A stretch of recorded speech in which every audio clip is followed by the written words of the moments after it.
जो figure दिला तो for last 6 months from January to June, where there are around 28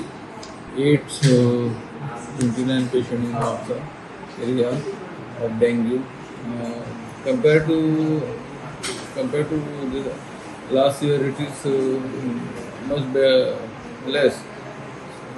But because of rainy season, mosquito tend to increase in numbers, and there is slight every year there is increase in dengue, which is then comes down as a monsoon get over. So it is every yearly trend is like in monsoon season there is slight rise in dengue cases.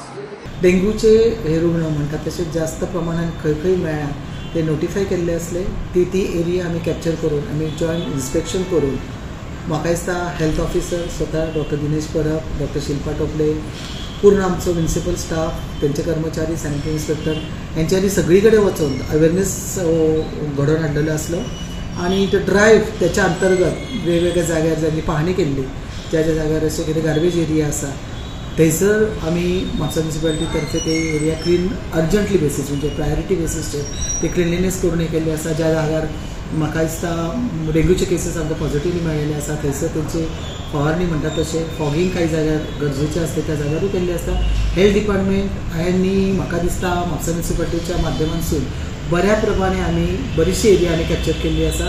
पर डेच्या हिशोबान जर पळयचे जे वाडत चल्लेले असले प्रकरण आणि त्याच्यानी आम्हाला number जो वाढत चाललेला असं म्हाका दिसता डेफिनेटली तो कमी येयलात कित्याक मदीं आमचे स्टील कम्युनिकेशन आमचें चालू आसा. म्हाका दिसता पयर पर्यंत आमचो ड्रायव्ह हो चालूच आसलो. तर प्रत्येक दिसा आमी वेगवेगळ्या वाठारांत हो ड्रायव्ह चालू दवरलेलो आसा आणि तितून म्हाका दिसता बऱ्यापैकी आमी कंट्रोल घेतलेलो आसा.